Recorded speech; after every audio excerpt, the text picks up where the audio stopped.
Assalamualaikum warahmatullahi wabarakatuh. Salam sejahtera untuk semua. Om Swastiastu, Namo Buddhaya, salam kebajikan. Perkenalkan, saya Agung Kurniawan, seorang siswa dari Pendidikan IPS Universitas Negeri Jakarta. Yang saya hormati guru pamong saya, Bapak Gun, Bapak Gunadi, dan Ibu Desmi serta Ibu Yanti. Pada kesempatan kali ini saya akan menjabarkan informasi terkait pembelajaran kelas 8 tentang ASEAN. Berikut video dan penjelasannya. Assalamualaikum warahmatullahi wabarakatuh. Salam sejahtera untuk kita semua. Om Swastiastu, Namo Buddhaya, salam kebajikan. Selamat pagi, selamat siang, selamat sore, dan selamat malam untuk kalian semua. Sebelumnya kita telah mempelajari tentang organisasi yang berada di Asia Tenggara, yaitu ASEAN.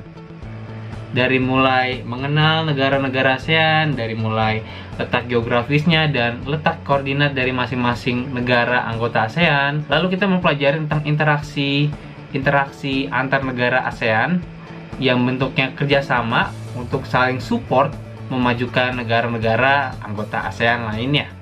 Serta kali ini kita akan mempelajari tentang pengaruh perubahan dan interaksi keruangan terhadap kehidupan di negara-negara ASEAN.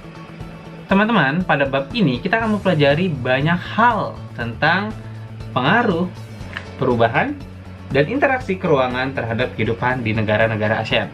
Silahkan kalian buka buku paket kalian dan langsung saja buka pada halaman 4 Romawi, yaitu pada bagian daftar isi. Yang mana kita akan mempelajari yang pertama, perubahan ruang dan interaksi antar ruang akibat faktor alam. Yang kedua, pengaruh perkembangan ilmu dan teknologi terhadap perubahan ruang.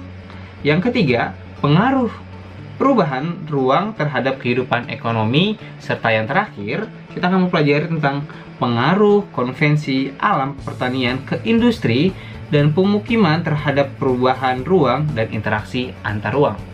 Oke, langsung saja. Silakan kalian duduk dengan posisi nyaman atau rebahan dengan posisi nyaman dan dengarkan pelajaran kali ini tentang pengaruh perubahan dan interaksi keruangan terhadap kehidupan negara-negara di ASEAN. Halo semua, gimana kabarnya nih? Kali ini kita akan belajar nih tentang ASEAN lagi. Jadi let's go to study IPS. Pembelajaran kali ini kita akan fokus tentang pengaruh perubahan dan interaksi keruangan terhadap kehidupan di negara-negara ASEAN. Lalu, apa aja sih pengaruhnya?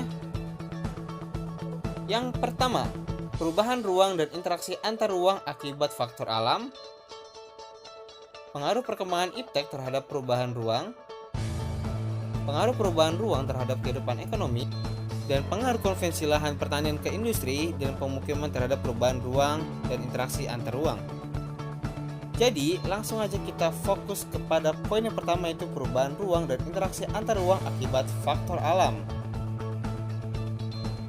Yang pertama, yaitu faktor iklim, kedua faktor geologi, dan ketiga faktor ketersediaan sumber daya alam. Lokasi negara-negara ASEAN yang dihimpit oleh dua benua, yaitu benua Asia dan benua Australia, menyebabkan perubahan arah angin yang berganti setiap setengah tahun sekali yang bernama angin muson barat dan muson timur. Iklim yang dipengaruhi oleh angin muson diberi nama iklim muson, yaitu iklim yang dipengaruhi oleh tiupan angin muson. Lalu yang kedua ada iklim fisis yang dipengaruhi keadaan fisik suatu wilayah dari mulai perairan laut, pegunungan, dan dataran.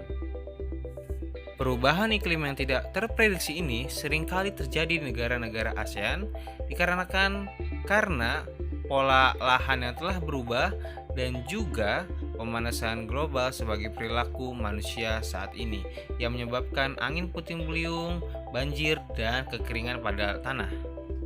Yang kedua yaitu adalah faktor geologi yang berbicara tentang bebatuan dan juga tanah. Negara-negara ASEAN berada di daerah tumpukan antar lempeng. Nah, sekarang amati ya gambar berikut ini tentang posisi lempeng yang ada di negara-negara ASEAN. Tumpukan lempeng identik dengan gunung berapi. Oleh karena itu, pergerakan lempeng bisa menghasilkan gempa bumi dan apabila terjadi di laut akan mengakibatkan tsunami. Lalu yang ketiga yaitu adalah faktor ketersediaan sumber daya alam. Sumber daya hayati dan non-hayati seringkali ditemui di negara-negara ASEAN seperti hutan dan tambang yang sering dieksplorasi untuk menunjang kehidupan negara. Lalu hasil hutan digunakan sebagai salah satu sumber pendapatan negara dengan mengekspor ke negara-negara industri seperti Singapura, dan perairan laut yang berupa perikanan, mutiara dan bahan tambang menjadi bahan eksplorasi untuk menghasilkan devisa.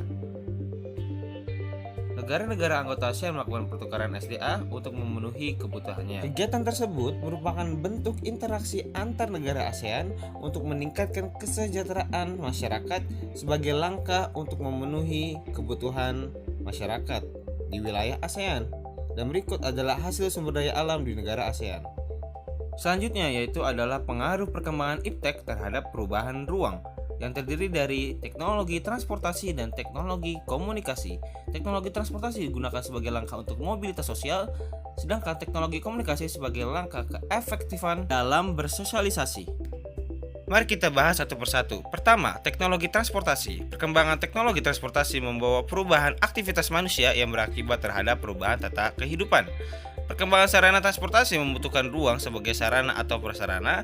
Semakin banyak alat transportasi, maka perluasan jalan, terminal, bandara, derbaga semakin mendesak pembangunannya. Pembangunan prasarana transportasi akan mengubah kondisi wilayah di suatu negara. Lahan yang sebenarnya digunakan sebagai pemukiman dan persawahan lalu diganti atau dikonversi untuk perluasan area bandara. Lalu yang kedua adalah teknologi komunikasi yang memiliki banyak keuntungan seperti informasi dapat menyebar luas dalam waktu yang singkat, dapat mengurangi jarak dan waktu. Lalu yang terakhir adalah dapat mengurangi intensitas interaksi antar masyarakat. Perkembangan teknologi komunikasi dan teknologi transportasi bisa dilihat dari berbagai aspek seperti aspek sosial, ekonomi, budaya, serta keamanan. Yang pertama, aspek sosial. Bertambahnya jumlah penduduk, kedua kebutuhan transportasi massal semakin tinggi, maraknya perdagangan manusia, serta kerjasama luar negeri semakin mudah. Kedua, yaitu ekonomi. Bertambahnya pendapatan negara melalui pajak dan sewa-sewa dalam aktivitas ekonomi, nilai barang lokal meningkat dengan banyaknya permintaan, dan barang-barang asing semakin mudah untuk didapatkan. Yang ketiga adalah budaya. Terjadinya akulturasi budaya secara sengaja ataupun tidak sengaja, perubahan sistem nilai dan norma, sifat hedonis, masuknya aliran yang bertentangan dengan budaya asli kita. Yang keempat yaitu adalah keamanan. Semakin rentan gangguan kondisi keamanan, maraknya narkotika, serta jaringan kelompok perusuh antar negara semakin mudah diorganisir. Lalu yang ketiga yaitu adalah pengaruh perubahan ruang terhadap kehidupan ekonomi di ASEAN melalui kerjasama ASEAN yang mendorong perubahan tatanan kerjasama dalam bidang ekonomi. Kegiatan produksi dapat dengan mudah dipasarkan ke negara lain. Kegiatan distribusi dalam bentuk ekspor impor menunjukkan adanya interaksi antar ruang, serta kegiatan produksi dan distribusi bertujuan memenuhi kebutuhan konsumen. Negara-negara anggota ASEAN mulai menerapkan AFTA, yaitu ASEAN Free Trade Area, untuk menjadikan kegiatan ekonomi menjadi lebih luas, ekspor tanpa dibebani pajak, serta memungkinkan setiap orang mengkonsumsi produk luar negeri. Dan yang terakhir adalah pengaruh konversi lahan pertanian ke industri dan pemukiman terhadap perubahan ruang dan interaksi antar ruang. Konversi lahan pertanian sering terjadi di negara ASEAN dengan laju pertumbuhan penduduk yang relatif tinggi seperti Indonesia, Malaysia, Thailand, dan sebagainya. Konversi lahan pertanian bersifat menular. Satu peta telah dikonversi, peta lainnya akan rawan. Konversi lahan pertanian menjadi lahan industri akan menimbulkan berbagai masalah, di antaranya lahan pertanian berkurang yang membuat produktivitas pangan dari pertanian menurun. Lahan pertanian sekitar industri berpotensi terkena imbas pencemaran, dan konversi lahan itu menular yang mengancam lahan pertanian. Konversi lahan pertanian menjadi lahan pemukiman akan menimbulkan berbagai dampak negatif, di antaranya luas lahan pertanian semakin berkurang sehingga produktivitas pangan semakin kecil. Petani dan buruh tani kehilangan mata pencahariannya, hilangnya lahan ruang terbuka hijau, dan berkurangnya lahan resapan air. Teman-teman, terima kasih banyak buat kalian semua yang telah menyaksikan video ini tentang pembelajaran pengaruh perubahan dan interaksi keruangan terhadap kehidupan di negara-negara ASEAN. Setelah mempelajari semua hal yang ada di Asia Tenggara yang merupakan bagian dari organisasi ASEAN, kita akan mempelajari di bab kedua tentang pengaruh interaksi sosial terhadap kehidupan sosial dan kebangsaan, yang berisi dari mulai mobilitas sosial, yang kedua pluralitas masyarakat Indonesia, serta yang terakhir adalah konflik serta integrasi dalam kehidupan sosial. Jadi tetap semangat dalam menjalani pembelajaran kali ini, khususnya di pelajaran ilmu pengetahuan sosial, dan terus jaga kesehatan kalian serta terapkan protokol kesehatan di rumah maupun di luar rumah untuk sama-sama kita mencegah dan meminimalisir penyebaran virus COVID-19 yang ada di Indonesia. Mari bersama kita wujudkan Indonesia yang lebih jaya.